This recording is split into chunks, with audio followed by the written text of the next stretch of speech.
Well, you've given us the spooky stories, so I'm curious. Do you have a story on the other side? Something where one of your community members came and it was a significant challenge, but they ultimately triumphed, and it had an ultimately really good outcome. Oh, we've loads of those. So we have in InnerSource Commons, one of the other things we're doing is just gathering people's experiences and trying to show where they're talking about their inner source, sorry, experiences.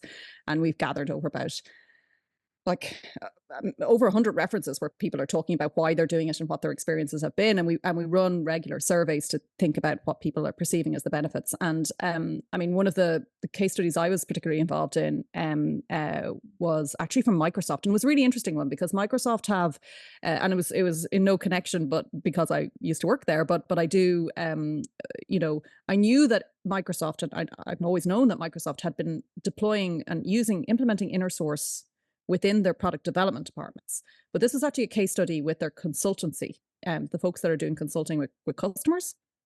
And I found it really interesting because it was this group of folks in Microsoft Consulting Services who were using InnerSource to put together the resources that they would bring to customers.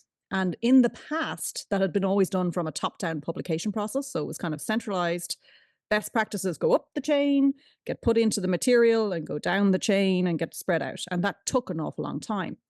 And this group of practitioners, purely from a community of practice, had come together saying, we can do this better. And they were like, from all over the world, they were saying, we are going to start contributing to the centralized resource using inner source practices, not code, but knowledge. And in doing so, they got to a point where they had a like I talked to people from all over the world, and there were junior and senior people, and they were all working together where there wasn't any, and this is what I'm talking about in terms of the positive kind of status and relatedness kind of levers you can pull. These Hmm. people were contributing, and it was breaking through barriers of this whole idea. And you may be familiar in having worked in large organizations as well. But the idea in Microsoft, there's kind of like there's Redmond, there's things that are happening in headquarters, and then there's everyone else. This broke through that. This was like people in the farthest away geographically from the central groups were able to contribute in the same way as anyone who is central to that organization.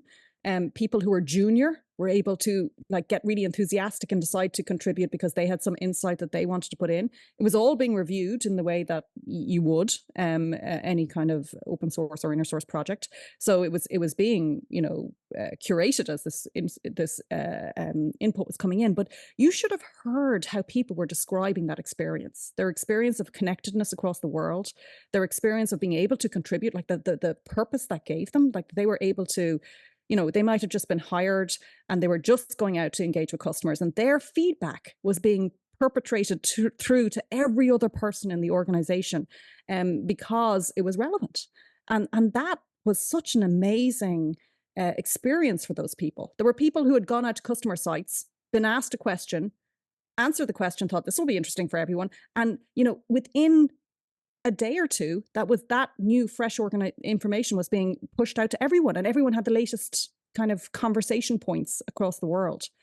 Um, I'll use that as an example to say, like, that wasn't even being mandated from the top down. That was a group, a community of practice who had come together to voluntarily bring that together. And I thought that was really powerful. It just shows you that in as much as we talk about organizational constraints, how much you can do when you bring together people who are really passionate about something, and what they can show the rest of the organization can happen when they're enabled to do that. So yeah, that was one of my favorite stories from recent times.